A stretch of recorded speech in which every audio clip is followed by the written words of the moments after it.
Hello and welcome to Games from Folktales, a podcast that mixes historical research and tabletop role-playing settings. I'm your host, Timothy Ferguson.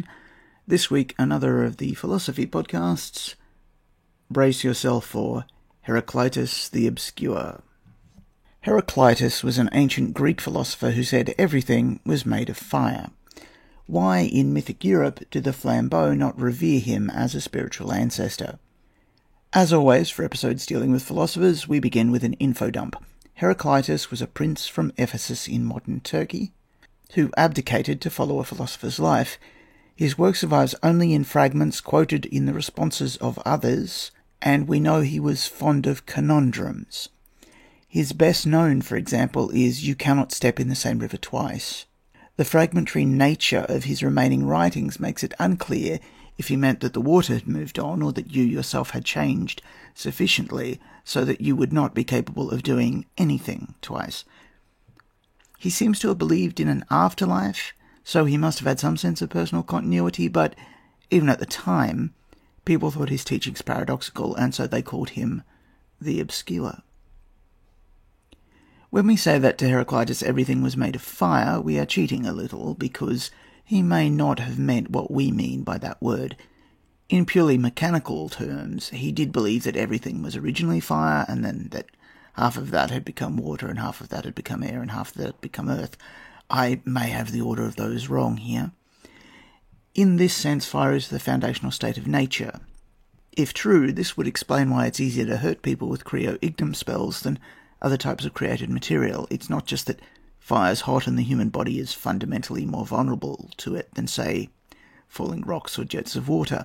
Fire is easier to make because fire is matter in its most basic form.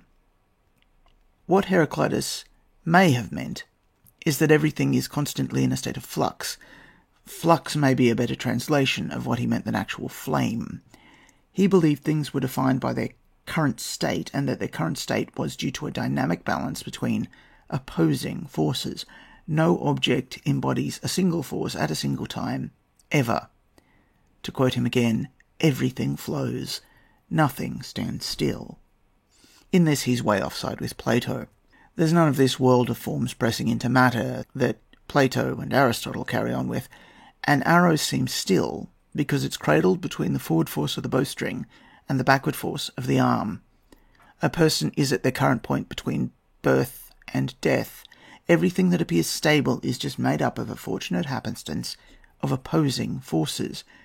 Every individual thing added together is just the current state of the universal flux, which is motivated by the universal logos, which means plan or word or design.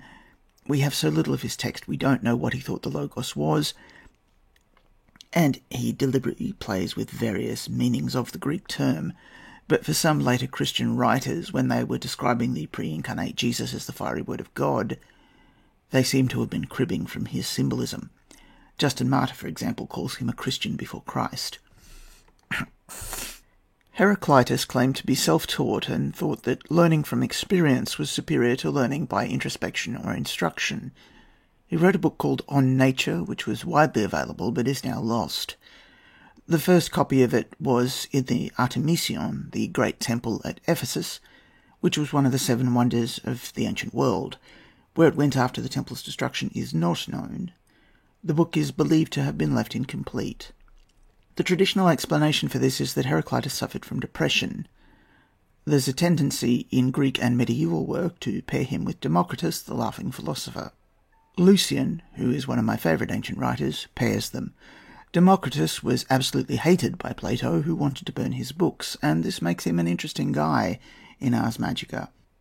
Democritus believed philosophers should describe the mechanical processes which underlie events, not the spiritual meaning of events.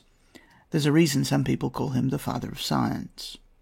It may be that Heraclitus's followers are folded into the Creamen on their own path or more generally.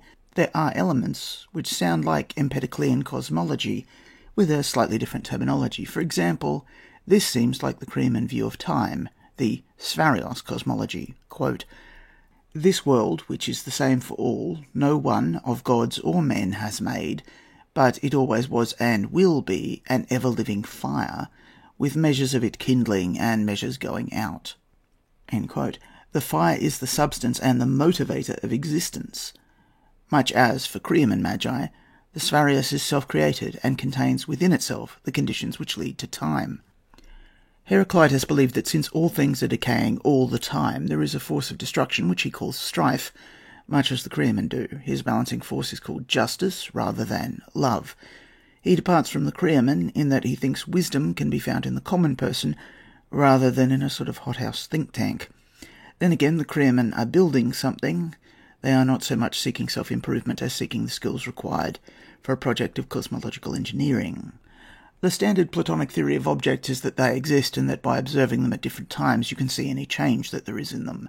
Heraclitus believed that they never are in this sense, but are constantly in a state of becoming, governed by the creative and destructive tensions that they embody. Might this be part of the philosophy of the followers of Apramor, who specialize in destruction magic? If all things are made of a balance of two forces, then it doesn't seem all that difficult to slightly push one side of that balance. Plot hooks. Heraclitus's work is lost, but was widely distributed and may yet be rediscovered. It may be in book form or retold by pagan ghosts called up by researchers. The looting of the Temple of Ephesus sprayed its treasures through the east, but many floated back to Constantinople.